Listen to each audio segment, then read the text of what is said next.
വെള്ളുട ശ്രീ ദുർഗാ ഭഗവതി ക്ഷേത്രത്തിലെ 2026 മാർച്ച് 2, 3 തീയതികളായി നടക്കുന്ന പൊങ്കാല മഹോത്സവത്തിന്റെ ആഘോഷ കമ്മിറ്റി രൂപീകരണ യോഗം നടന്നു. ക്ഷേത്രം തന്ത്രി പത്മനാഭ പട്ടേരി ഉദ്ഘാടനം നിർവഹിച്ചു. വെള്ളുട ശ്രീ ദുർഗാ ഭഗവതി ക്ഷേത്രത്തിലെ 2026 മാർച്ച് 2, 3 തീയതികളായി നടക്കുന്ന പൊങ്കാല മഹോത്സവത്തിന്റെ ആഘോഷ കമ്മിറ്റി രൂപീകരണ യോഗം നടന്നു.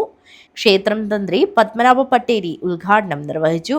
നമ്മുടെ ഈ ഒരു ദൗത്യം ഏറ്റെടുക്കാൻ അദ്ദേഹം വളരെ താല്പര്യത്തോടുകൂടെ ഇറങ്ങി പുറപ്പെട്ടു പറയുമ്പോൾ തന്നെ നമുക്ക് വലിയൊരു സന്തോഷമുണ്ട്. എനിക്ക് ഏതായാലും നമ്മുടെ കൂടുതലായിട്ട് പറയാനില്ല. പക്ഷെ നമ്മുടെ ഈ അതിക്രാന്ത സുഖാഹ കാലാഹ പ്രത്യവസ്ഥിതധാരുണാഹ ശ്വഃ ആദീയ ദിവസാഹ പൃഥിവീഗത യൗവനാഹ. അതായത് മഹാഭാരതത്തിൽ പറഞ്ഞാണ്, ആറായിരം മൂവിയിലെ പറയാണ്, നമ്മുടെ ഭൂമിയുടെ യൗവനം പോയി കഴിഞ്ഞു എന്നാണ്. ഇനി വരുന്ന ഭാവി പാപസംഗരമായ ഒരു അന്തരീക്ഷമാണ് ഇനി എടുക്കാൻ പോകുന്നത്. എത്രയോ കാലം മുമ്പ് വേദവ്യാസൻ നമുക്ക് മഹാഭാരതത്തിൽ കൂടെ പറഞ്ഞു തന്നിരുന്നു. അപ്പോൾ അതിനെ ഇവിടെ സംഭവിച്ചുകൊണ്ടിരിക്കുന്നു. പക്ഷേ അതിനിടയിൽ നമ്മുടെ ഈ ദേവാലയങ്ങളിൽ എത്രയോ ആൾക്കാർ ദേവാലയങ്ങൾ ഇന്ന് വളരെയധികം അഭിവൃദ്ധിപ്പെടുന്നുണ്ട്.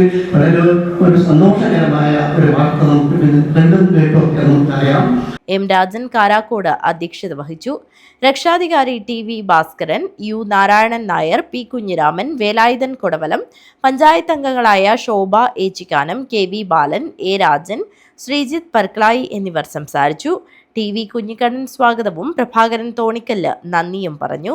ആഘോഷ committee chairman advocate Manikandan, general convener Subhash Chandran, Satheesan, സാമ്പത്തിക chairman Bhaskaran Chembilott, publicity convener Dileep Karakode എന്നിവരെ തെരഞ്ഞെടുത്തു.